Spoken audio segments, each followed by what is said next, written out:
So Reed's really having a hard time getting just clear enough to pull up in front. Well, you can't accuse Brendan Gaughan of not giving him room to race. You can drive a truck between them in the corner. So there. Now we got a little contact. That could be a problem. Yep. You can see the 32 start to push right here. We also saw that same kind of contact caused a crash with Trevor Bayne when his left rear tire went down after that, something just like that. Let's get more on Sorensen and Gaughan. Doc. 32-car Reed Sorensen. They put a rubber in the left rear. They've been trying to work on the car being so free all night. Wedge didn't help it. Track bar didn't help it. And now Reed says with the rubber in the left rear, the car is rolling over in the corner. That's why he can't get the bite coming up. Now he slides in behind the 62 of Brendan Gaughan. Brendan, on the other hand, has said this is the tightest his car has been all night long. On a scale of 1 to 10, it is at least a 6 right now. Gaughan holding on for fourth, and Sorensen slips back a couple of car lengths now at fifth, and Stephen Wallace is right there in sixth. 45 laps to go at Nashville. Brad Keselowski still your leader. Penske running 1-2 with Justin Allgaier in second. Carl Edwards in third. It's the stretch run. Are we going to stay green or do we get a yellow down the stretch? Keselowski, the points leader, leads at Nashville. The racing community lost one of its own earlier this week on Monday with the passing of Richard Jackson, longtime car owner. I know had a effect and a strong place in both of your lives as well as Brad Daugherty. The Jackson brothers shaped my career. I mean, I learned so much from Richard Jackson. We're going to miss him a lot, and our prayers are out to Kerry and his wife and his daughter Lisa.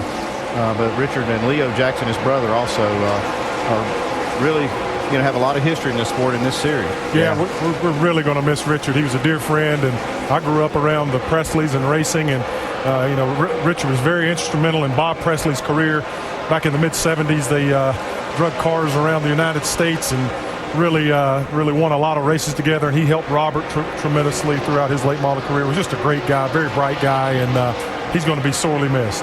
Yeah, he sure is. You're exactly right. We see Carl Edwards trying to take over that second spot. Yeah, Richard was someone that helped me get my career started as I was running around some short tracks in North Carolina and Tennessee, and really thought a lot of him. Very, very smart man, and going to be missed in the racing world. Certainly one of the highlights of his career. He owned the car of Rick Mast, what earned the pole position at the inaugural Brickyard 400, the first stock car race at the Indianapolis Motor Speedway. Oh, contact right here now. A little more frustration kind of bubbling up here at the end of the race. 36 to go, and that's the battle for second between Allgaier and Edwards. I think Carl Edwards feels like he's got a faster car, just like you talked about earlier with Reed Sorensen and Brendan Gaughan. Yeah.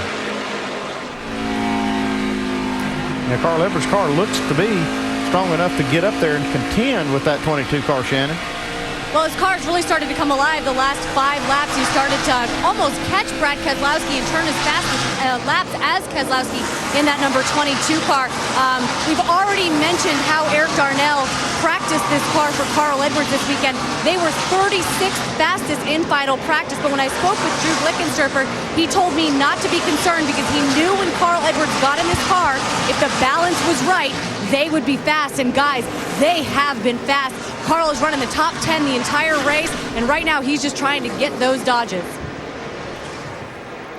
Under 35 laps to go here at Nashville. Plenty of racing yet to come here on ESPN2 this weekend. Later tonight, qualifying 11 o'clock Eastern Time, the United Association Route 66 NHRA Nationals. And then the finals tomorrow afternoon at 4 Eastern. Don't forget NASCAR Now tomorrow morning, 9 o'clock. Pre-race at Pocono, getting you ready for the Sprint Cup race tomorrow afternoon. And then next Saturday will be at Sparta, Kentucky. NASCAR Nationwide Series at Kentucky, 7:30 Eastern on Saturday on ESPN. Winding down to the finish here at Nashville tonight. Brad Keselowski, Justin Allgaier, Carl Edwards, Reed Sorensen, they're the top 4. They have led all but 2 laps tonight. Kenny Wallace led the other 2 under caution. But otherwise, it's been Keselowski, Allgaier, Edwards, and Sorensen. Yeah, and I've said this a number of times. Brad Keselowski made the effort yesterday to come here, practice this car, got in it actually at the very end of the first practice session, and then was in it for the whole second practice session. And effort equals results, and this is how you win championship. Keselowski's made it look pretty easy today, but maybe not quite as easy as we sometimes think. And you think he's just out there cruising, but look at this. You can tell he is on that wheel now, trying to get this thing as fast as he can make it go. Now Carl Edwards is back underneath Allgaier.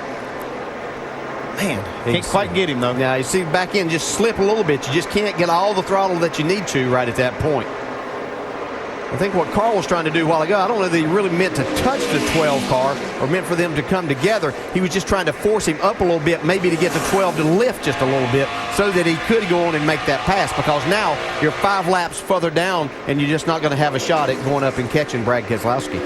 These are a couple of guys battling for points in the championship chase as well. Yeah, he might not even pass him, so talking about getting to the 22, but Justin Allgaier is making it very difficult for him to take that second spot away. Now as Allgaier and Edwards swap positions back and forth and run side to side, it just lets Keselowski get a little further down the road. He's got a 2.7 second lead right now. That's pretty comfortable, especially when he looks back and sees how hard those guys have raced. At some point, do you just get single file to try to catch up with Keselowski? Nope, not now. Yeah, that's 5 points right there, and that's Carl knows that, you know, this is the guy that's right behind him in the points, so, you know, that's 5 points that mean a lot to them. So, no, you got to race. Chances of them catching, unless they have a caution, chances of them catching Brad Keselowski now are pretty slim. Penske cars running 1-2, and they have finished in the top 5 in 3 races this season, including that Bristol race in which they finished 1-2. At Charlotte last week as well. I think caution. Got a yellow. It's Brian Scott. You know, that car he was saying had something wrong. Get there, I apologize. I hate that happened for us. Said he smelled something get into inside the garage car. and we'll just get loaded up.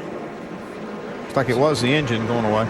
Scott was running 28th at the time. There's a quick look at Paul Wolf, who's the crew chief for Brad Keselowski. And you made the comment that Scott had indicated that he was having something burning in his eyes earlier. Yeah, but don't forget, now this is a Braun Racing car, and they got the same engine builders. And we saw the same kind of thing happen to the 38 car earlier. Jason Leffler went to the garage earlier with a big puff of smoke out the rear end. You can see it looks very similar to that 38 car. Maybe make the 32 a little bit nervous. It would me. they staying out or coming in, Andy? Oh, I think they got to stay out right here. There's 20. Now, here's the problem. There's 26, 25 cars on the lead lap. So if you're up front and you can make that pit stop and everybody stays out, then what? Hey, you're in trouble. That's all I think about as a crew chief. I don't want to have to come back up through there. I think I'd take my chances by staying out. But this is what Justin Allgaier and Carl Edwards needed, and even Reed Sorensen right there. Little they reset. need a restart. Yeah. Little reset here. Anything could happen at this point in time. I almost bet you it's not the last caution. You mentioned all those cars on the lead lap. That's a record number for here in Nashville. 20 finishing on the lead lap here in April. The previous Okay, we got some takers now. Oh, look at that right there. Carl Edwards thought better of that at the last second. So Allgaier comes, Sorensen comes. Let's go downstairs, Jerry Punch. It'll be 2 tires for Reed Sorensen. They still said the car's way too free, no fuel at all in that car. Brendan Gaughan, he thought he had a right rear tire going down. A big brake for this yellow. They're going to make an air pressure adjustment in both rears. Justin Allgaier pulling into his pits. Shannon. Doc, it's going to be 2 tires for Justin Allgaier, who came down when Carl Edwards faked them out. No fuel for the 12 car. Justin Allgaier is down and away. Got a little contact there on pit road as well. Yeah, Brendan Gaughan got some damage right there. There's the race off pit road. Stephen Wallace picks up a couple. McClure takes no tires. He's going for position. He gains 13. But Allgaier and Sorensen and Gaughan, Stephen Wallace all take 2 tires. Come back for the finish at Nashville. Down toward the finish. here at Nashville. Federated Auto Parts 300, Nashville Super Speedway. Brad Keselowski